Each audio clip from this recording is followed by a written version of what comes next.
अल्लाह, खुदा, ईश आदि नाम एक ही शक्ति के हैं। वो कैसा है, कहां है, कैसे मिलता है, किसने देखा है? ये प्रश्नवाचक चिन्ह पूर्ण रूप से हटाने के लिए अवश्य सुनिए जगत गुरु तत्वदर्शी संत रामपाल जी महाराज के अमृत वचन, सर्व पवित्र धर्मों के पवित्र शास्त्रों के आधार पर। एक दिन एक 12-13 वर्ष की लड़की मिल रही थी, वो रो रही थी। माँ क्यों रो बेटी? ने बोले जी हम भैंस रखी हैं 2-3, दूध बेचते हैं, और मैंने एक दिन दूध में पानी डाल दिया और बाद में मैंने इतना रोना आया, मैं उस दिन की बहुत दुखी हो रही हूँ, मेरे से गलती बन गई। नाम लेने के बाद मैंने पहली गलती की, मुझे माफ करो पुण्यात्माओं। ये न्यू सुधरेगा समाज। छोटा सा बालक गलती होगी और कितनी रो रही थी, वो जिंदगी में भूल के गलती नहीं करेगी। और फिर देखना सुख मालिक का, जब हम इतना भगवान से डरने लग जाएंगे, वो के बालक थोड़ा ही है। जब माँ के पेट में उसने पाले हम, वहां कौन पहुंचावा था आहार हमारे लिए? माँ ने बिना मेरा अंदर किए हो रहा है, और परमात्मा वहां भी पाल रहा। परमात्मा कहते हैं दांत ने जब दूध दिया था, अमी महारस खाया। जब तू बाहर आया माँ के पेट से, उससे पहले माँ के सतनों में दूध नहीं था, और बच्चे बेटा बेटी के बाहर आते ही और मालिक ने दूध से परिपूर्ण कर दिए हैं। और पीवर जूठा छोड़े, दांत नहीं थे दूध दे दिया, और दांत हुए जब ये कितना सुंदर आहार दे दिया उस मालिक ने। तो परमात्मा कहते हैं वो दूर नहीं है तुमसे, पर तुम अपनी चतुरता से परमात्मा के विधान को तोड़कर धनी बनना चाहते हो, कभी नहीं हो सकेगा, कभी नहीं बन पाओगे, बल्कि पाप इकट्ठे कर लोगे। अब प्रसंग चल रहा है कि नर नारायण देह पाके तो फिर 84 जाही। अरे बोले आत्मा, ये नर नारायण मनुष्य, परमात्मा ने मनुष्य का शरीर अपने जैसा दिया है। नर नारायण रूप है, तू ना जाने दे। तो इसको सिंपल चीज ना जाने, ये परमात्मा ने अपना स्वरूप दिया। जैसे आपने कई बार आपको दिखा है पवित्र बाइबल के अंदर उत्पत्ति ग्रंथ में और 26 नंबर श्लोक में लिखा है कि परमात्मा ने मनुष्य उत्पन्न किए। मनुष्यों को परमात्मा ने अपने जैसा, अपने रूप के, अपने स्वरूप जैसा, अपने जैसा बनाया और नर नारी करके उनकी सृष्टि की। और आपने ये वेदों में आपको प्रमाणित किया कि भगवान वहां नर जैसा है और जीवात्मा भी, यहाँ परमात्मा ने मनुष्य भी अपने ही जैसे बनाए। तो कहते हैं नर नारायण दे पाके। आप एक मनुष्य शरीर को छोड़कर अन्य जीवों को देखो, वो कैसी रह रहे हैं, कितने कष्ट उठा रहे हैं। और नर नारायण देह पाके तू फिर 84 जाई। अरे बोली आत्मा, इतने सुंदर शरीर को पाके फिर तू साधना ना करके फिर उन्हीं कष्टों को उठाने के लिए तैयारी पकड़ रहा है। फिर कहते हैं जा सतगुरु की मैं बलिहारी, जो जामन मरण मिटाई। कहते हैं जा सतगुरु की, उस संत की मैं बलिहारी जाऊं जो जन्म और मृत्यु के इस रोग का नाश करवा दे। तो पुण्यात्मा, आपको कब विश्वास होगा वो तो समय बताएगा, लेकिन पूरे विश्व में जो मूल ज्ञान और पूर्ण समाधान इस भक्ति का इस दास के पास है, इस विश्व में नहीं है।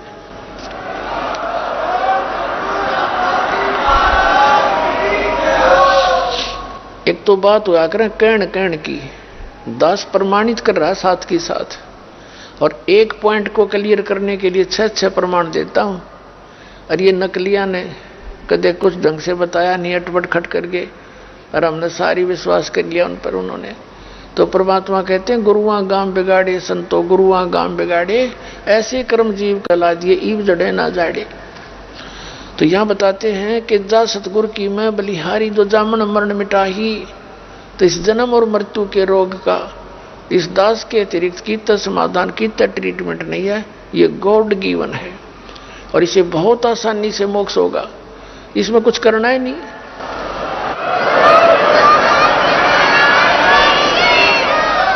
इसमें कुछ नहीं करना जो ऐसा जो हम ना कर सकते। जैसे कल बताया था कि कोई तो खड़ा होकर तब करता है, कोई नंगे पैर हांडता है, कोई मुंह पर पट्टी बांध ली, एक झाड़ू सा ले लिया, जीव हिंसा नहीं करते। ये चल अच्छी बात है, जीव हिंसा ना होती, लेकिन बाकी जो काम करना चाहो तो ना हो रहा आपका। तो इस नाम के बिना, सतनाम और सार नाम के बिना, इस कंप्लीट कोर्स के बिना ये जन्म मरण का रोग नहीं कट सकता जो दास को प्राप्त हुआ परमात्मा ने दिया है। कंप्लीट कोर्स है यो, और आपको प्रमाणित करके दिखाता रहता हूं समय से। अब इसमें क्या बताया है कि जा सतगुरु की मैं बलिहारी, जो जन्म मरण मिटाई। छोटे मोटे पुण्य धर्म करोगे उसका लाभ तो आपको मिलता ही रहेगा, स्वर्ग में खा लोगे, राजा बनकर अपना समय बर्बाद कर जाओगे, और फिर 84 लाख योनियों में। अब क्या बताते हैं कि ये दम टूटे पिंडा फूटे, हो लेखा दरगाह माही, उस दरगाह में मार पड़ेगी, जम पकड़ेंगे बाही। फिर कहते हैं मृत्यु के उपरांत कुल परिवार तेरा सकल कबीला, यानी अपने कुल के लोग, मसलत एक ठहराई, एक राय हो जाती है सबकी। क्या राय होती है? उठाओ उठाओ, जल्दी करो, ले चलो, फूको इसने, ना तो 2 जन रख लें तो इसमें कीड़े चल पड़े। कुल परिवार तेरा सकल कबीला, मसलत एक ठहराई, बांध पिंजड़ी आगे धर लिया, फिर मरगट को ले जाई। अग्नि लगा दिया जद लंबा फूक दिया उस ठाही, और कहते हैं पुराण उठा फिर पंडित आए, पाछे गरुड़ पढ़ाई। अब वो शरीर भी फूक दिया, खत्म कर दिया, जीव चला गया जहां उसने जाना था। वो अपने कर्मों के अकाउंट कराने के लिए लाइन में खड़ा है, और पीछे नो के गुरु जी आगे पुराण उठा के नो कहता है गुरुड़ का पुराण कराओ, गुरुड़ पुराण का पाठ कराओ, किस लिए? उसकी गति हो जाएगी। कबीर परमात्मा कहा करते थे कि गुरुड़ पुराण का पाठ अब कराने से उसकी गति नहीं हो सकती, क्योंकि सदग्रंथों में वो ज्ञान है कि मनुष्य जीवन प्राप्त करके कौन से कर्म करने चाहिए और कौन से ना करने चाहिए। अब वो तो गदा वर्णन की सीरीज में खड़ा है, और यहां गुरुड़ पुराण पढ़ने लग रहे तुम। ये गुरुड़ पुराण पहले पढ़ाना चाहिए था उसने, ताकि बुरे कर्मों से बचता, अच्छे कर्म करता। इस पुराण में ई पढ़ाओ हो, एक आदमी को ऐसा था, उसने ऐसे कर्म करता था, उसकी आंख फूट गई। एक व्यक्ति ऐसे पाप करता था, उसके एक हाथ कट गया। एक ऐसे पाप करता था, उसका बेटा मर गया। परमात्मा कहते हैं ये पहले पढ़ाना था उसको, ये मरे पाछे पढ़ाए जाओ, वो तो लिया जो होना था उसका। अब आगे क्या बताते हैं, नर से तीतू पशुआ की जय गद्दा बैल बनाई, ये 56 भोग कहाँ मन भोरे कि तो कुर्डी चरने जाई। अनमोल जीवन नाश कर दिया। अब क्या दुर्गति प्रारंभ होगी आपकी कि मनुष्य से तू फिर गधा और बैल बनेगा, और ये 56 भोग कहाँ मन भोरे। ये सुंदर आहार आप देखना, जब प्यास लगती है जल पी लेते हो, भूख लगती है खाना खा लेते हो, कभी हलवा खीर पूरी सारी सुविधा उपलब्ध है आपको। और एक भक्ति ना करने से जो इसका मूल उद्देश्य था मनुष्य जीवन का, उसके बाद बताते नर से तीतू पशुआ की जय गद्दा बैल बनाई, ये 56 भोग कहाँ मन भोरेगी तो कुर्डी चरने जाई। पुणात्मा, जिस दिन आपका ये परमात्मा की वाणी खटकन लग जाएंगी कलेजे में, उस दिन समझ लेना आप भगत बन गए। लेकिन भगत तो जिस दिन नाम ले लिया उस आ तो गए पंक्ति में, उस क्लास में प्रवेश हो गया आपका। अब भगत हम बढ़ावाएंगे ऐसे रेग मार मार मार का आपको ये ज्ञान सुना सुना के। अब जितना अंतःकरण का पाप हटता चला जाएगा, पाप कर्म छटते चले जाएंगे, उतनी ही ये सब बातें आपको स्वीकार्य होने लग जाएंगी। प्रथम बार तो ऐसे मन अटपट करता रहता है, लेकिन यहाँ अटपट न गुंजाइश छोड़ो को ना, क्योंकि परमात्मा का ज्ञान इतना गजब का है। परमात्मा कहती है 56 भोग कहाँ मन भोरे। देख कैसे रोते फिरते हमारे भगवान, हमारे परमात्मा हमारे लिए। जैसे किसी का बालक नशा कर रहा हो, लड़का और बुरा हाल कर रखा उसने, घर का भी सत्यानाश कर दिया, पैसे बर्बाद कर रहा है। तो माता पिता रोते हैं, बेटा ये अच्छा काम को नहीं, इसमें तो बड़े बड़े लुट गए, बड़े बड़े व्यक्तियों के नाश हो गए, पैसे वालों का जुल्म नाश हो गया जो शराब पीते हैं, इस बुराई ने छोड़ दे मेरा बेटा। वो मानने ना माने क्योंकि उसका तो नशा हुआ पड़ा है, तो वो होता है सत्य ही। तो वो भगवान हमारे लिए नो रोता फिरता है, हमारे लिए बता रहा है कि सुखदेव ने 84 भुगती बना पजावे खरवो, तेरी क्या बुनियाद पुरानी तू पेंडा पंथ पकड़वो। सुखदेव जैसे महर्षि ने भी 84 लाख योनियों को भोगना पड़ा। जो साधना तुम कर रहे हो, जिसको तुम भगवान मान के, जिनको तुम देवता मान के और जिन मंत्रों के तुम जाप करते हो, वही सुखदेव जैसे ऋषि किया करते थे। और सुखदेव जैसे ऋषि भी गधे बने। और तेरी क्या बुनियाद पुरानी तू पेंडा पंथ पकड़े, तू वो रास्ता पकड़े जिससे जन्म मरण मिटे।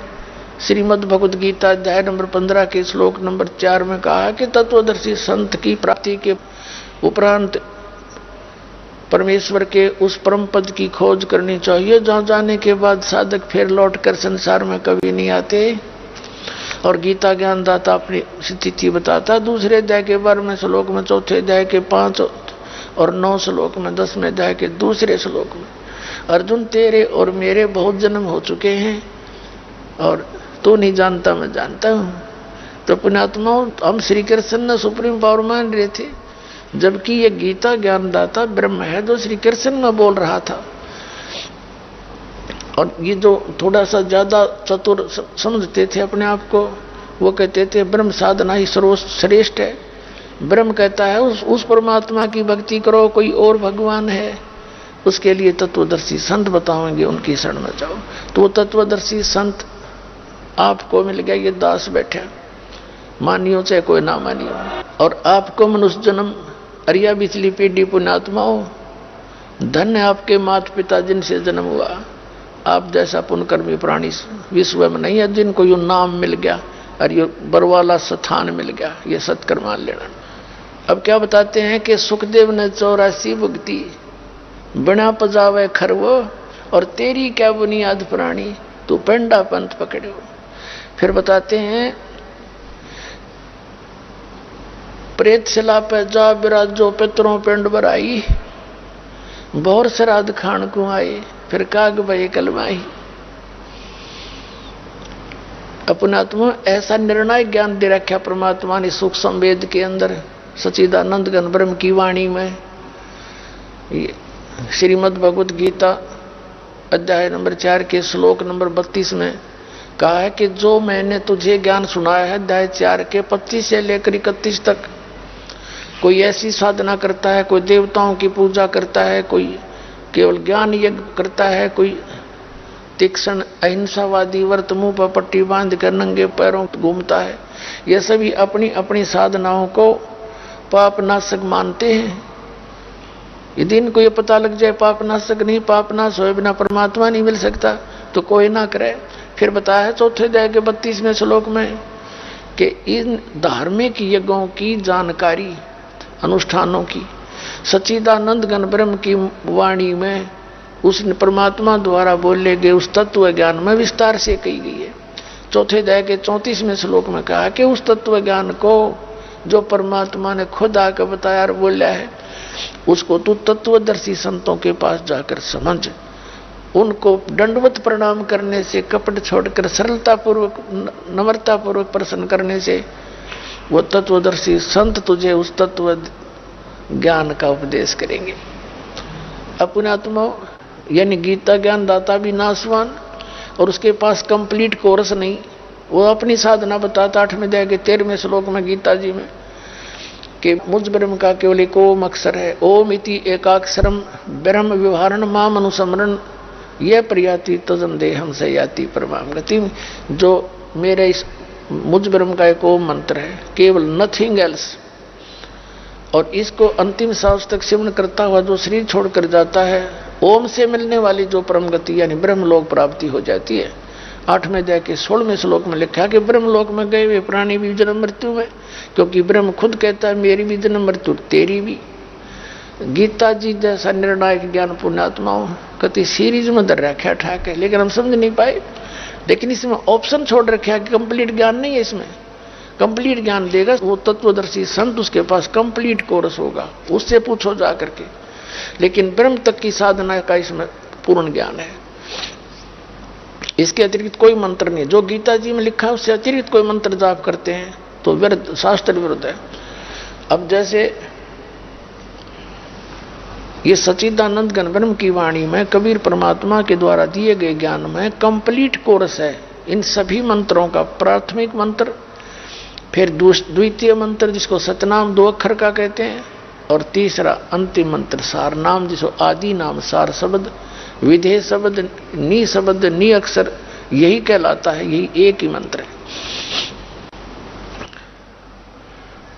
अब क्या बताते हैं कि प्रेत शिला पर जा बिराजे पितरों पिंड बराई बोर श्राद्ध खान को आई काग वही कलमाई। अरे तेरा के भाई, अब ये हमारे धर्मगुरु कहां से गति कराने लगे थे। व्यक्ति की मृत्यु होती है, मृत्यु होने के बाद उसको सवा कर देते हैं। जैसे हिंदू धर्म के अंदर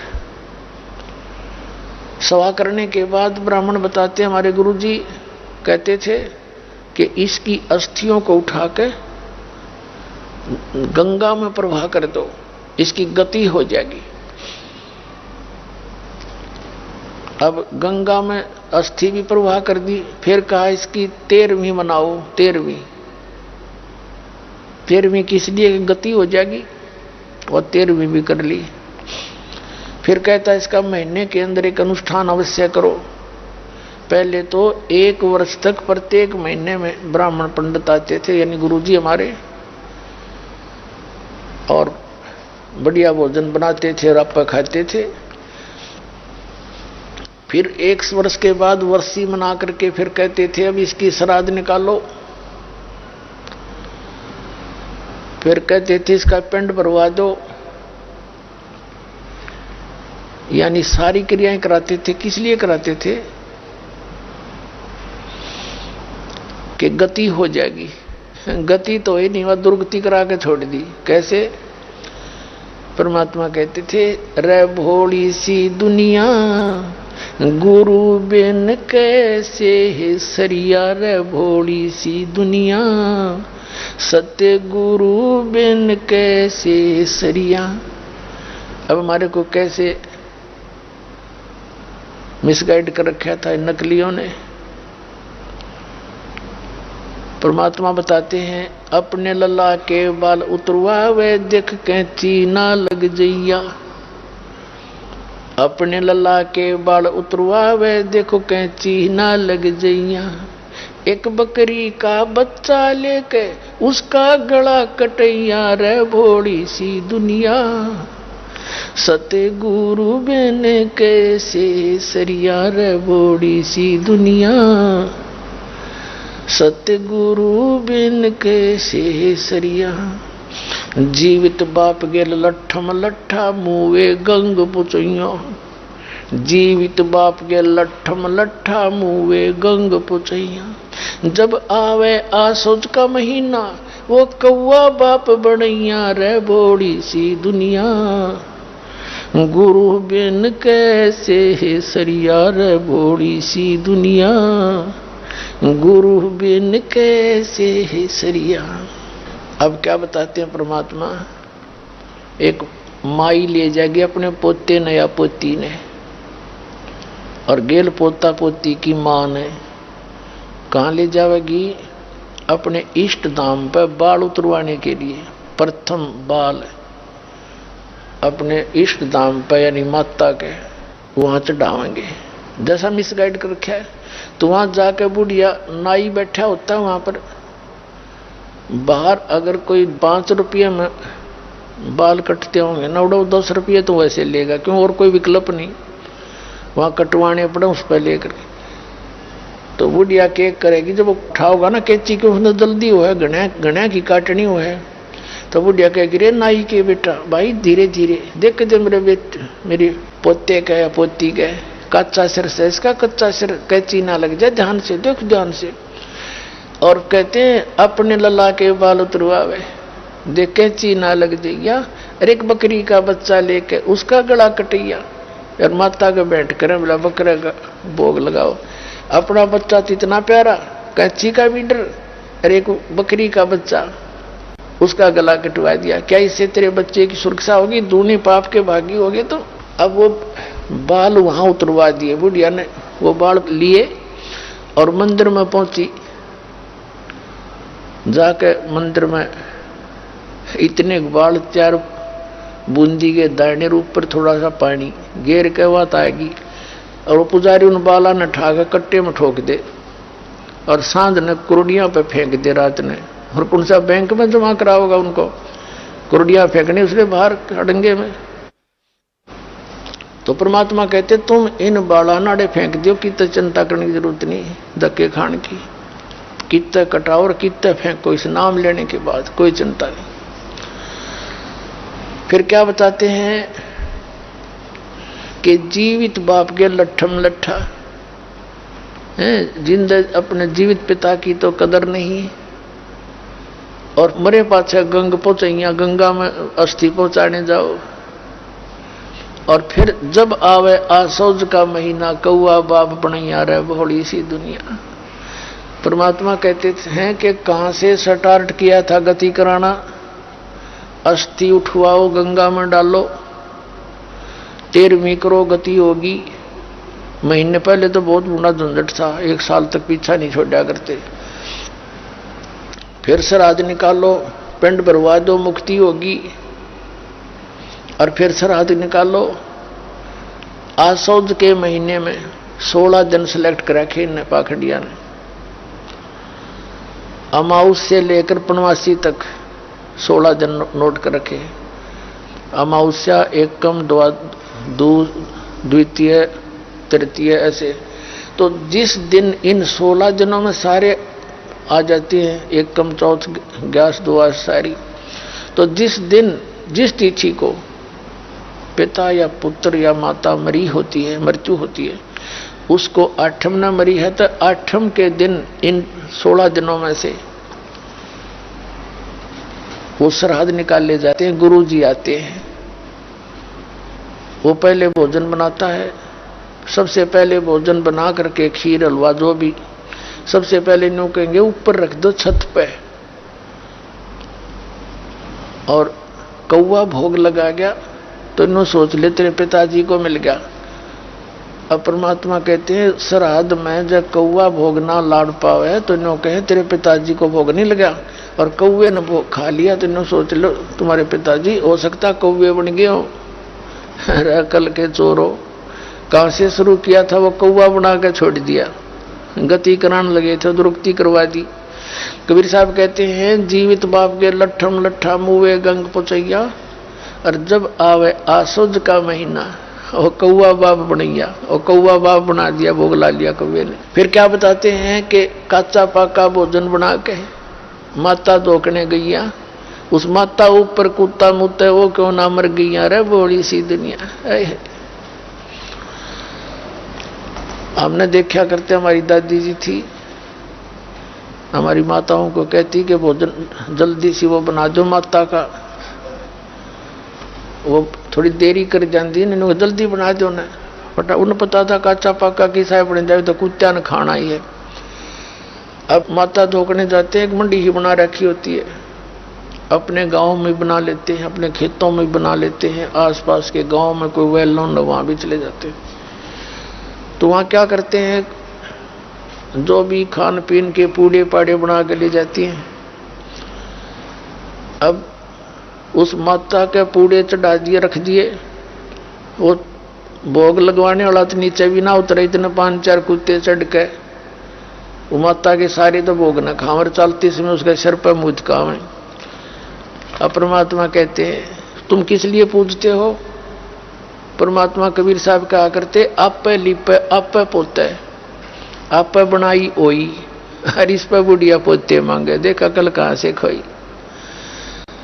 एक ओई माता की पूजते देखे हमने, आप पे लिप पोत के गुड़िया ही औरत की चित्र सा बना लेती, और उसका आगे जोत ला के माई नो गिरा करती, हे माता मेरे दूध पूत में खैर रखिए।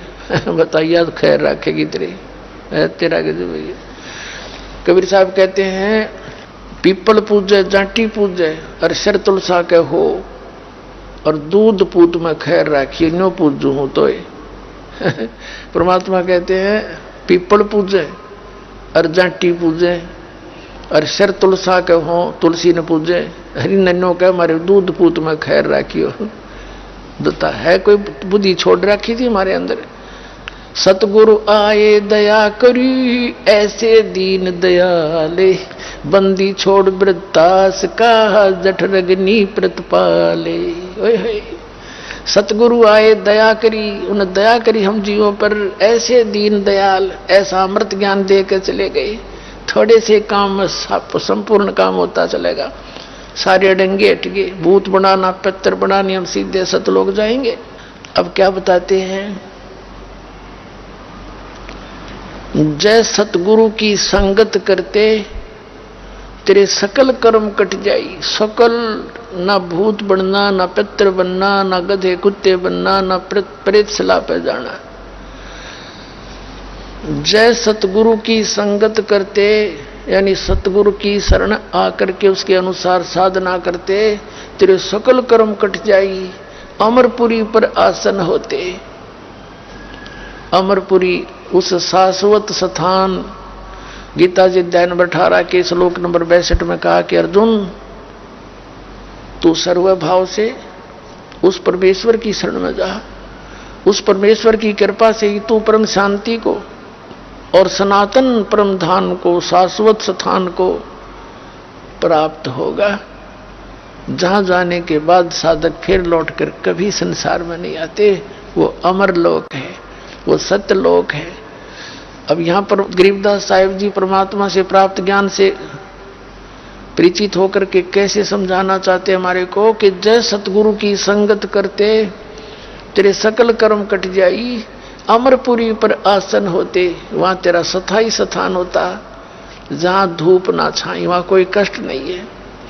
फिर क्या बताते हैं कि सुरत नृत्य मन पवन पियाना, शब्द शब्द समाई, और गरीब दास गलतान महल में मोहे मिले कबीर गोसाई। मुझे कबीर मालिक मिले आकर के स्वयं, उन्होंने मुझे ये ज्ञान दिया। अजब नगर में ले गए हमको सतगुरु आने, जल के बिंब अगाध गति हम सूते चादर ताण के सोना। कहा भाई घोड़े से बेच कर सो गया, उठता है कोई नहीं, आज चिंता ही नहीं कहेगी तुझे। तो कहते हैं वहां चादर ताण के सो गया। हमने तो पता लग गया कि अब हमारा मोक्ष निश्चित हो गया यदि हम मर्यादा में रहेंगे और ये सतभक्ति करते रहेंगे। क्योंकि देखा है गरीबदास साहिब जी परमात्मा के लोक को, और फिर वापस आ गए। तो कहते हैं अजब नगर में ले गए हमको सतगुरु आण, कबीर साहब आकर लेकर गए भगवान। और जल के बिंब अगाध गति, वहां देखी वह रोशनी परमात्मा की, वहां लोक की और भगवान की, और वहां के सब सतीथि देखी। तो इन्होंने हम तो सूते चादर ताड़, हम तो चादर ताड़ने का सो गए, निश्चिंत हो गए, हमारा मोक्ष पक्का, अगर ऐसे लगे रहे तो। गरीबदास जी कहते हैं साधों से ती मस्करी इन चोरों नाल खुशाल, ये तो मल अखाड़ा जीतेंगे रे युगन युगन के माल। साधु संत जैसे परमात्मा बताया करते थे कबीर जी, और फिर उसके प्यारे हंस संत गरीबदास साहिब जी, नानक साहिब जी आदि यही ज्ञान बताया करते थे। लोग डले मारा करते थे, झूठा कहा करते थे, और इन झूठों को सच्ची मान रहे थे। उसके बारे में कह रहे हैं कि साधों से ती मस्करी और इन चोरा नाल खुशाल, ये तो मल अखाड़ा जीतेंगे युगों युगों के माल। यानी जो बच्चा पहले से अखाड़े में एक्सरसाइज कर रहा है, तो जब उसका आमना सामना होगा तो वही तो जीतेगा। तो आप वो इस परमात्मा वाले अखाड़े के मल हो गए पहलवान, और आप पे जीतोगे इसने, जो इसने सटाट भी ना करियो के जीतेगा। अपनात्मा ये तो परमात्मा ने बताया। इन श्राद्धों के बारे में एक कथा सुनाता है दास साहब को, क्योंकि यो महीना फिर आज जाएगा, कल से शुरू हो जाए मनमान, ये हुए लिया होगा उस बादवा उतर गया, दूसरा बात शुरू हो जाएगा। तो इन सभी बहन भाइयों से प्रार्थना है कि ये आन उपासना भूल के भी नहीं करना, इसमें सहयोग भी नहीं देना चाहिए, क्योंकि शास्त्र विधि को त्याग के ये मनमाना आचरण से विधान टूट जाता है। जैसे एक रुचि नाम के ऋषि थे, ब्राह्मण थे, जैसा ज्ञान हुआ उनको, वेदों को पढ़ा, तो उसने सोचा भी, क्योंकि गीता जी अध्याय नंबर 7 के और श्लोक नंबर 12 से लेकर 15 तक तो गीता ज्ञानदाता कहता है तीनों गुणों की जो पूजा करते हैं, रजगुण ब्रह्मा, सतगुण विष्णु, तम गुण शिव जी की, इनके विषय में तो स्पष्ट कर ही रखा है कि ये राक्षस स्वभाव को धारण किए हुए मनुष्यों में नीच दूषित कर्म करने वाले मूर्ख, ये मुझे भी ना बजते। फिर अपनी भक्ति बताते हैं गीता ज्ञानदाता ब्रह्म कि मेरी भक्ति 4 प्रकार के करते हैं, एक अर्थार्थी, आर्त, जिज्ञासु और ज्ञानी। तीनों को तो रिजेक्ट करते हैं। जो आर्त माने संकट निवारण के लिए ही, जो वेदों से ही अनुष्ठान करते हैं, वेदों आधार से, और अर्थार्थी धन लाभ के लिए जो वेदों के मंत्रों से ही जप तप करते रहते हैं। जिज्ञासु जो परमात्मा पाने के लिए घर से निकलता है, उस ज्ञान को संग्रह करके फिर वक्ता बन जाता है, वो भक्ति भूल जाता है। ये तीनों रिजेक्ट कर दिए। फिर कहा कि चौथा जो ज्ञानी है वो मुझे पसंद है, वो मुझे अच्छा लगता है, उसको मैं अच्छा लगता हूँ, गीता ज्ञानदाता कहता है। अब इन ऋषियों ने वेदों को पढ़ा, वेदों में कहीं कर्म कांड नहीं है, ये झूठ बोलते हैं कि वेदों में कर्म कांड फलाना नहीं, इसमें विरोध किया है, निषेध है ये श्राद्ध निकालना। और गीता जी में निषेध है, 9वें अध्याय के 25वें श्लोक में कहा कि भूत पूजने वाले भूत बनेंगे, देवता पूजने वाले देवताओं के उसमें जाएंगे, पितर पूजने वाले पितर बनेंगे, पितरों को प्राप्त होंगे, मेरा भक्त मुझे प्राप्त होगा, यानी भगवान का भक्त भगवान को मिलेगा, और अन्य उपासना करने वाले वो योनियां पाएंगे। तो वेदों के अंदर यजुर्वेद अध्याय नंबर 40 के श्लोक नंबर 15 में स्पष्ट किया है कि वायु अनिलम अथिदम भस्मांतम शरीरम ओम कर्तु समर कल्वे समर कर्तुम समर। इन ऋषियों ने पूरे वेद पढ़े और अब पर निष्कर्ष निकाल लिया कि ओम नाम है बस वेदों में, और कोई मंत्र नहीं है। और इसका इन्होंने है तो ये ब्रह्म का, ये मान लिया उस सुप्रीम पावर का, क्योंकि इनको तत्वदर्शी संत मिला नहीं। तो कहने का भाव है कि वेदों में स्पष्ट किया है कि उस परमात्मा की भक्ति करने से मोक्ष होगा। इन्होंने वो परमात्मा ब्रह्म मान लिया, ओम उसका जाप मान लिया, इस आधार से इन्होंने अब पर फैसला कर लिया। इनकी मति मारी गई। यजुर्वेद अध्याय नंबर 40 के श्लोक नंबर 10 से लेकर 13 तक स्पष्ट कर रखा है कि कोई तो भगवान को जन्म लेकर आने वाला कहता है, साकार रामकृष्ण की तरह, और कोई कहते हो कभी जन्म लेता ही नहीं, निराकार मानते हैं। ये ज्ञान निर्णय करके बताओगा तत्वदर्शी संत, उससे पूछो, उससे ज्ञान, उससे सुनो, वो ज्ञान बताएगा। तो इनकी वो मति मारेगी कि वो तत्वदर्शी संत बताओगा, वो खोजो। और यजुर्वेद अध्याय नंबर 40 के श्लोक नंबर 17 में स्पष्ट किया है, वेद ज्ञानदाता कहता है कि मेरा तो ओम मंत्र है, मैं ऊपर दिव्य आकाश ब्रह्मलोक में रहता हूं, और वो परमात्मा गुप्त है, परोक्ष है पूर्ण परमात्मा। तो यहाँ भी बुद्धि कामना करी कि इसे वेद ज्ञानदाता से भी कोई और है। तो कहने का भाव ये है कि गीता ज्ञानदाता 7वें अध्याय के 16वें श्लोक में कहता है और 17वें में कहता है कि ये ज्ञानी आत्मा, 18वें में भी कहता है कि ज्ञानी आत्मा है तो उद्धार, लेकिन ये मेरे वाली ही अनुत्तम साधना में लीन रहे। अब ये ज्ञानी का अर्थ क्या है? ज्ञानी वो है जिसने ये समझ में आ गया कि मनुष्य जीवन केवल मोक्ष के लिए ही प्राप्त हुआ है और इसका अन्य कोई यूज नहीं है। और दूसरा ये समझ में आ गया कि केवल एक परमात्मा की भक्ति करनी चाहिए, इन देवी देवताओं की आन उपासना नहीं करनी चाहिए, इनको इष्ट नहीं मानना चाहिए। तो ये जो निष्कर्ष जिन्होंने निकाल लिया वो ज्ञानी बताए। तो उन ज्ञानी आत्माओं में से था कौन? रुचि ऋषि। रुचि ऋषि वेदों अनुसार साधना करता था, ओम नाम का जाप करता था और कोई कुटिया भी नहीं बना रखी थी, जंगल में रहता था, 40 वर्ष का हो गया। जब वो 40 वर्ष का हो गया तो उसके पूर्वज दिखाई दिए जो भूत बन रहे थे ब्राह्मण, एक कर्म कांड कर करके 4 पीढ़ी के, यानी पिताजी, दादाजी, दादाजी का पिता और फिर चौथा दादाजी, ये आकाश में दिखाई दिए और कहा, बेटा रुचि तूने विवाह क्यों नहीं करवाया? विवाह कराना चाहिए था, विवाह करके हमारे कर्म कांड करता, श्राद्ध निकालता, न्यों करता, ऐसे करता। अब रुचि कहता है कि पितामहो, वेद में तो इस कर्म कांड को, श्राद्ध श्रुद्ध निकालने को मूर्खों की क्रिया बताई है, अविद्या कही है।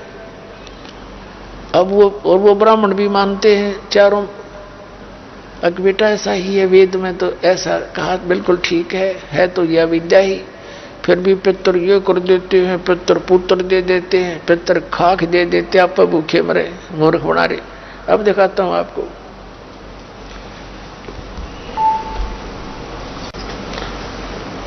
ये एक मार्कंडेय पुराण है।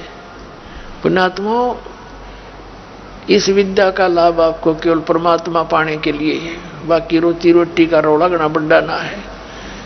4 रोटी खावा आदमी, सुबह 4 शाम ने खूब गुजारा हो जा, एक कुटिया पाजा की तो उसमें टाइम पास कर लेंगे, पर ये पीछा सदा के लिए छूट जाएगा, सदा का सुख हो जाएगा इस अनुसार चलोगे तो।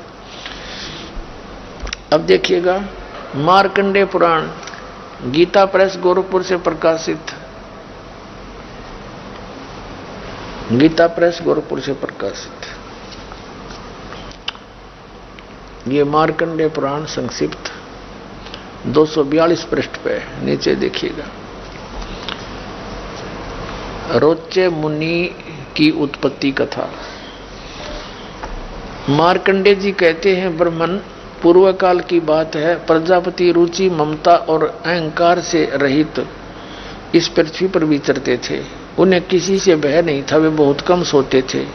उन्होंने न तो अग्नि की स्थापना की थी और न अपने लिए घर बना रखा था। वे एक बार भोजन करते और बिना आश्रम के ही रहते थे। उन्हें सब प्रकार की आसक्तियों से रहित एवं मुनिवर्ती में रहते देख उनके पितरों ने उनसे कहा। पितर बोले, बेटा, विवाह स्वर्ग और अपवर्ग का हेतु होने के कारण एक पुण्यमय कार्य है, उसे तुमने क्यों नहीं किया? गृहस्थ पुरुष समस्त देवताओं, पितरों, ऋषियों और अतिथियों की पूजा करके पुण्यमय लोकों को प्राप्त होते हैं।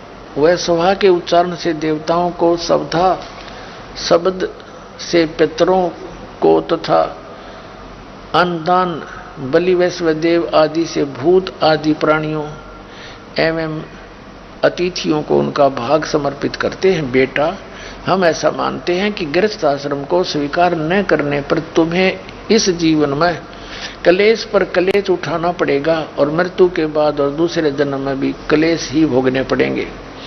रुचि कहते हैं, पितरगण परिग्रह मात्र ही अत्यंत दुख एवं पाप का कारण होता है। ये ब्याह करवाना तो बड़ा झंझट, आपके शिक्षा दे रहे हो मेरे को, तथा उनसे मनुष्य की अधोगति होती है। यही सोचकर मैंने पहले स्त्री संग्रह नहीं किया।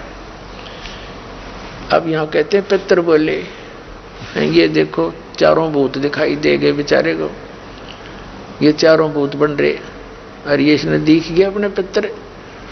अब ये क्या कहते हैं? पितर बोले, बेटा, जितेंद्रिय होकर आत्मा का प्रक्षालन करना उचित है, किंतु तुम जिस मार्ग पर चल रहे हो तो मोक्ष मार्ग है। देखा कल इनकी फुटे बाग, नौका जो साधन कर रहा तू तो मोक्ष मार्ग पर जा रहा है, माराड़ा करे नरकमान का, तेरा गजब है ये। पितर बोले, बेटा, जितेंद्रिय होकर आत्मा का प्रक्षालन करना उचित है, किंतु तुम जिस मार्ग पर चल रहे हो वो तो मोक्ष मार्ग है, आगे देखना। ये कहता, रुचि ने पूछा, पितर महो, वेद में जो इन्होंने यहाँ बताया ना, श्राद्ध श्रुद्ध निकाल, वेद में रुचि ने पूछा, पितामहो, वेद में कर्म मार्ग को, यानी ये भूत श्राद्ध श्रुद्ध निकालन को अविद्या कहा है, फिर क्यों आप लोग मुझे उस मार्ग में लगाते हैं? पितर बोले, ये सत्य है कि कर्म को अविद्या ही कहा गया है, इसमें तनिक भी मिथ्या नहीं है। फिर भी ये तो निश्चित है विद्या की प्राप्ति एंड वेंड करना, फिर क्या टट्टू रह गया? आप भी माने जो हम बता रहे हैं वो अज्ञान है, और वेद में लिखा है हम जो बताएं वो ये पितर भी मानते हैं, और रुचि भी कह रहा है कि वेदों में ये अविद्या मूर्खों की साधना बताइए, भूत ये पितर श्राद्ध स्रोत निकालना, ये पिंड भरवाना, और वो खुद भी मान रहे कि बेटा ऐसा ही है तो विद्या ही।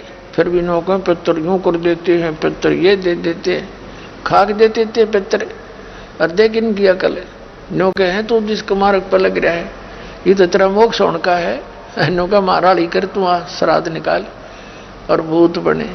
ए भगवान, तो पुण्यात्माओं इन सदग्रंथों को भी ना समझा हमारे धर्मगुरुओं ने, इसमें संदेश क्या है। अब पुण्यात्माओं कई भक्त कहते हैं कि जैसे किसी के माता पिता दिखाई दे जा और वो ये कह दे बेटा मेरा ऐसा कर दे, तो क्यों ना करें भाई, हमारे रुक क्या तो ना जाऊं ना, हमारे लिए बहुत कुछ कर रखा है। पुण्यात्माओं इसका तरीका ये नहीं है जैसा आपकी बालक सोच सोच बैठी है। जैसे किसी का बालक कुएं में गिर गया और वो तो त्राही त्राही कर ही रहा है, तो उसका इलाज क्या है, आप भी छलांग लगा दे उस समय, क्या की समझदारी दोनों मरे। उसका तरीका खुद बताया है, कोई रस्सा लाओ, ऊपर दृढ़ता से बांधो और फिर उससे न डाल दो और उसको कहो इसको पकड़ और बाहर आ जा बच्चा, और नहीं पकड़न जोगा तो आप उसको पकड़ के उस तक पहुंचो और उसको भी साथ लटका लाओ और फिर बाहर से उसको खींचो। तो कहने का भाव ये है कि जो तरीका है उनके भी उद्धार का और आपकी भी जान बचे, वो तरीका इस दास के पास है। जय सतगुरु की संगत करते सकल कर्म कट जाई, अमरपुरी पर आसन होते जहां धूप ना छाई। अब इसी विष्णु पुराण में दिखाते हैं आपको, विष्णु पुराण में दिखाते हैं कि श्राद्धों का विवरण करते करते करते करते लास्ट में पुराण के वक्ता ने यहां तक बता दिया है कि पहले तो बताया है कि पितरों की पूजा में इतने इवन नंबर ब्राह्मण जमाने चाहिए, और इनके अन्य पूजा में जो भूत पूजा में वो ऑड नंबर के जैसे 3, 4 इस तरह इवन नंबर 2, 1, 3, 5 इस तरह के जो 2 से भागना, और उनमें उसके विपरीत 2, 4, 6 ऐसे जमाने चाहिए। फिर लास्ट में लिखा दिखाता हूं आपको पढ़ के, ये देखिएगा विष्णु पुराण, गीता प्रेस गोरखपुर से प्रकाशित है। ये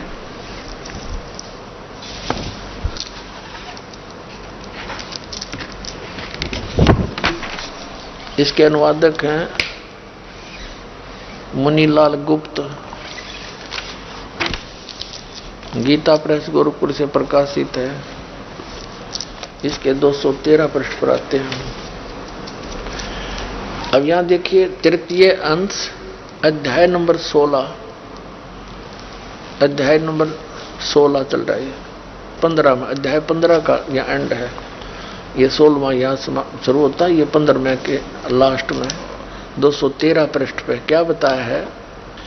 यहाँ बताया कि राजन 213 पृष्ठ पे, राजन श्राद्ध करने वाले पुरुष से विश्व के देवगण, पितृगण, मातामह और कुटुंबीजन सभी संतुष्ट होते हैं।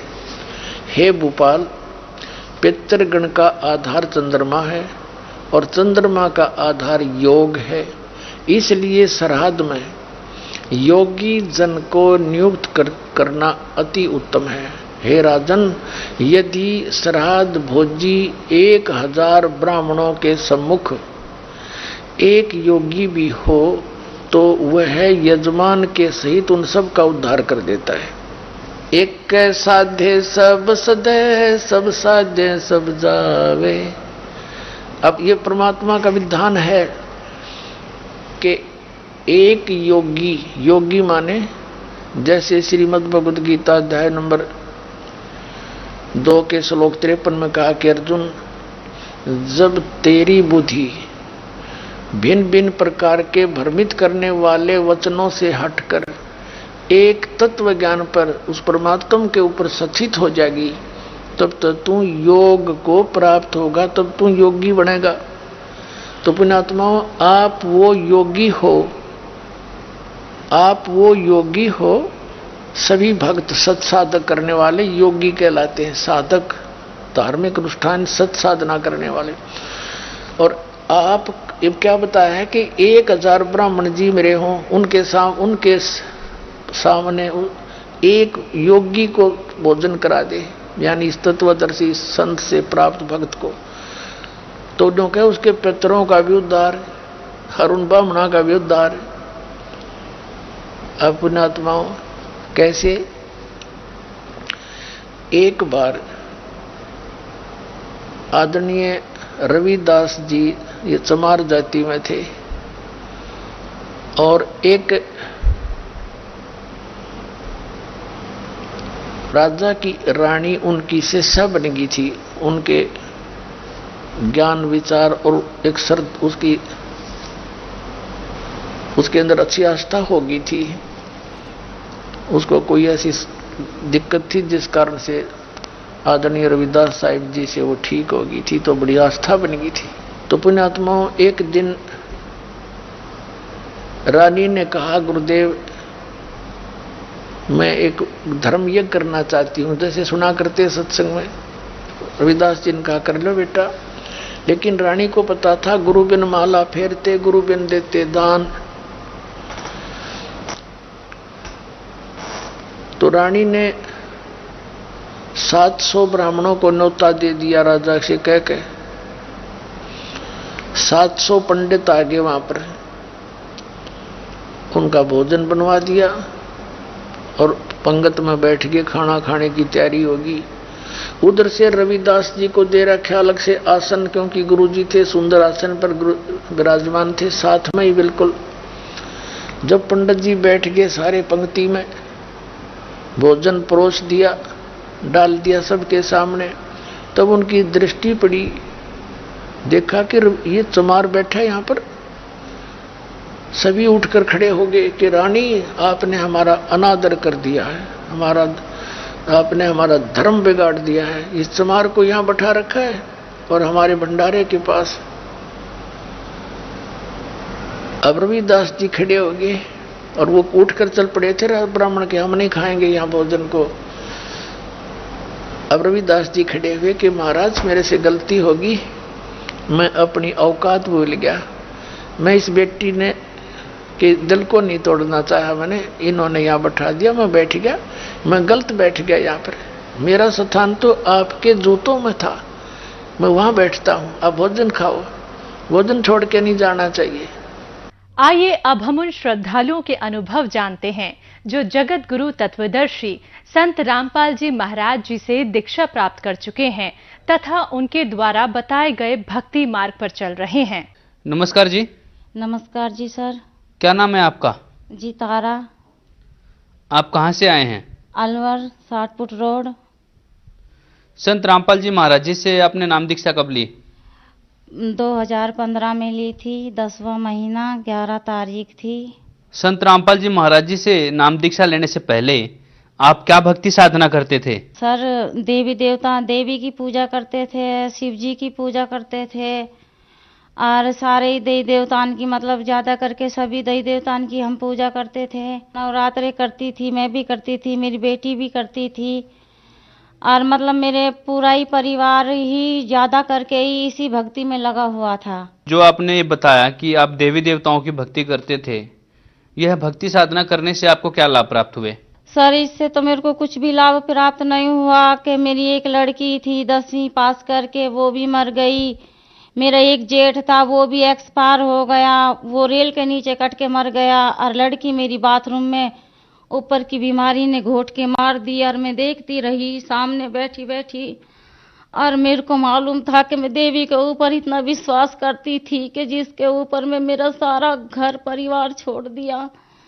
और मैंने देखा कि मेरी बेटी के साथ में उसने पकड़ के और गला घोट दिया और मैं गेट से बाहर बैठी बैठी देखती रही। अब मेरे को मालूम ना कि ये मर गई लड़की, तो छत पे पानी की टंकी फुल भर गई। तो मेरे को पता लगा, मैंने कहा लाली गेट खोल, और मैंने कहा मोटर बंद कर, तो मोटर बंद नहीं करी। मैंने पड़ोस में जोर से चीखी चिल्लाई, तो मेरे सारे पड़ोसी आए भाग भाग के। वो बोला कि भाई क्या होगा, मैंने कहा पता नहीं है, तो गेट नहीं खोल रही। अब मेरे को मालूम तो था कि भाई इसको किसी ने दबाया, लेकिन अगर मैं ऐसा कुछ बोलूं तो किसी को विश्वास नहीं आएगा, तो ये कहेगा कि ये लड़की पागल हो गई।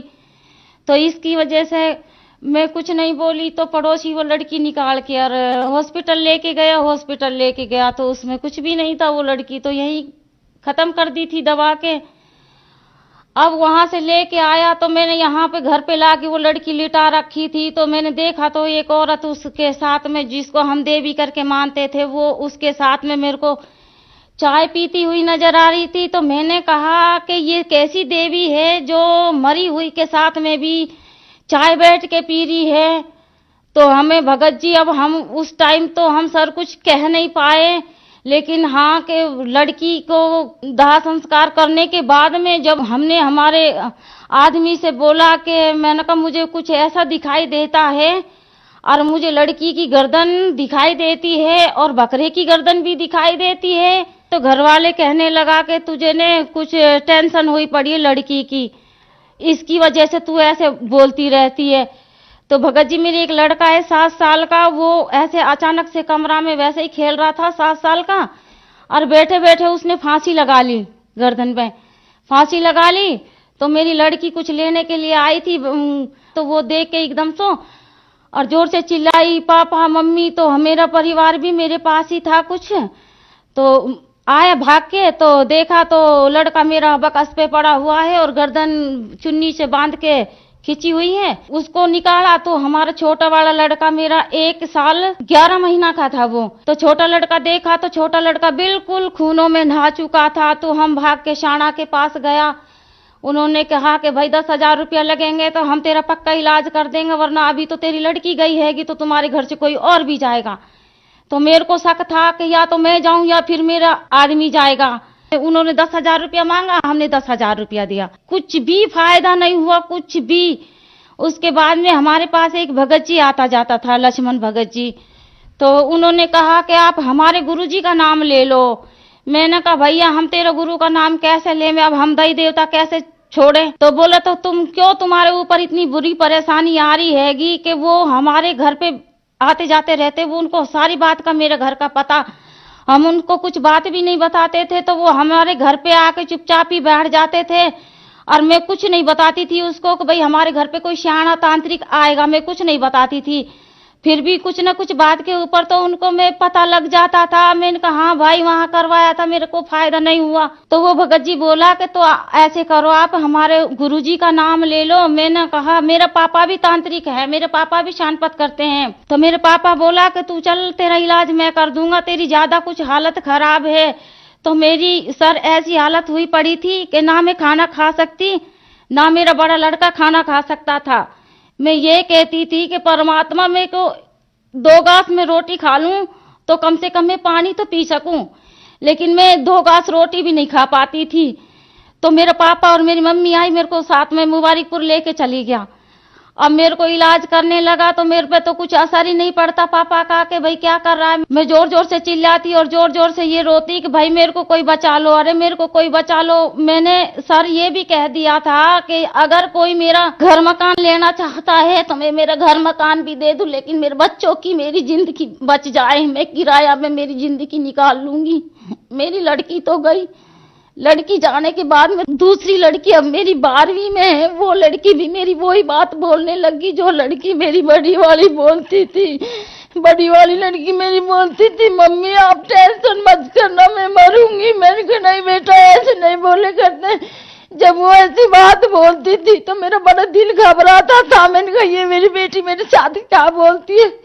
मुझे क्या दिमाग में आता था कि आप कहीं कोई गलत लाइन तो नहीं है आपकी जो आप ऐसे बोलते हैं। बोले नहीं मम्मी तू पागल है, मैं ऐसा कभी नहीं सोच सकती। तो बेटा आप ऐसे क्यों कहती हो, हमें मालूम नहीं था कि भाई इसके कुछ ऊपर की बीमारी आती है और वो आके बोलती है। तो मैंने कहा नहीं बेटा ममता, मैं तेरे बगैर जी नहीं पाऊंगी। तो वो कहने लगी मम्मी 1 साल नहीं जियोगी, 2 साल नहीं ठीक होगी, तीसरी साल में अपने आप ठीक हो जाओगा। 1 साल मुझे कोई ना मिला, दूसरी साल में मुझे संत रामपाल के चर्चे मिले। तो मैंने ना पानी पिया ना मैंने खाना खाया। मैंने लक्ष्मण को बुला के बोली भगत जी मेरा तो कोई पता नहीं कि मैं बचूं कि ना बचूं, लेकिन मेरा बच्चा तो है भाई, तू मेरे को इन्हें तेरे गुरु का नाम दिला दे, अब मैं सब कुछ छोड़ दूंगी, मुझे कुछ भी नहीं चाहिए। तो लक्ष्मण भगत मेरे को जयपुर लेके गया था। भगत जी हमारे पास में 1 रुपया भी नहीं रहा था, क्योंकि हम सान आन के दे दे के बिल्कुल दुखी हो गए थे। फिर हमें लक्ष्मण भगत लेके और वहां पे वो खुद ही तो पैसा दिया उसने और हमें खुद ही जयपुर लेके गया। जयपुर में हमें नामदान दिलाया। हम ऐसे हाथ पैर हो गए थे भगत जी, मेरे बेटे का भी और मेरे भी।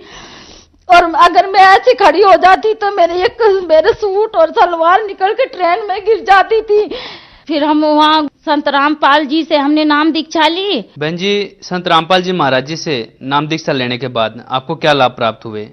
ऐसा है कि कम से कम जिस टाइम पे हमारे साथ में ये बाधा एकदम से आई थी, कम से कम ना तो 5-6 लाख रुपया का हमारे ऊपर उस टाइम पे कर्जा था।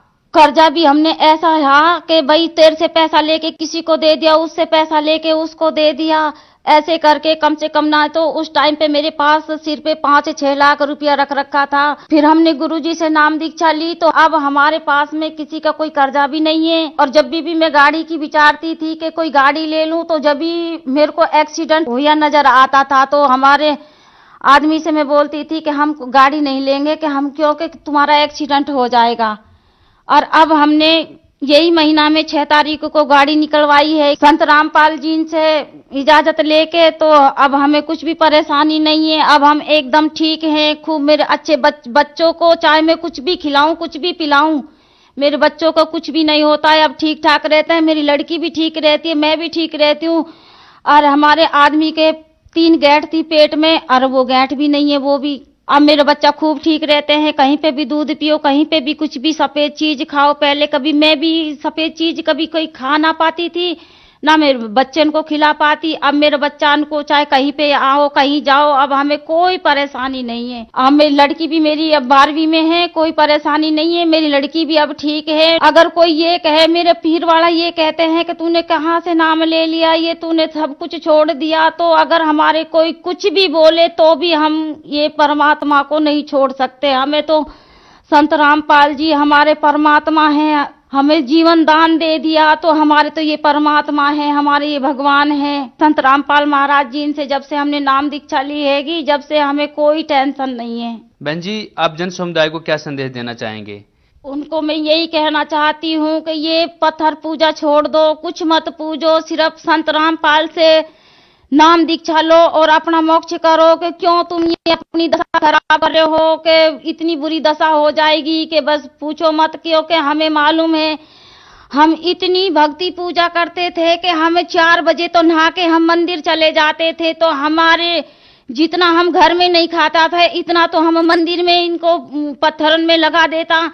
जब हमें कुछ लाभ ना मिला तो हम तो कहें कि परमात्मा किसी को भी लाभ नहीं देगा, ये पत्थर पूजा में जो घुसे हुए हैं। हम तो यही कहती हूँ कि सबसे कि सब संत रामपाल जी से दीक्षा लो और अपना कल्याण करवाओ। धन्यवाद जी। साहेब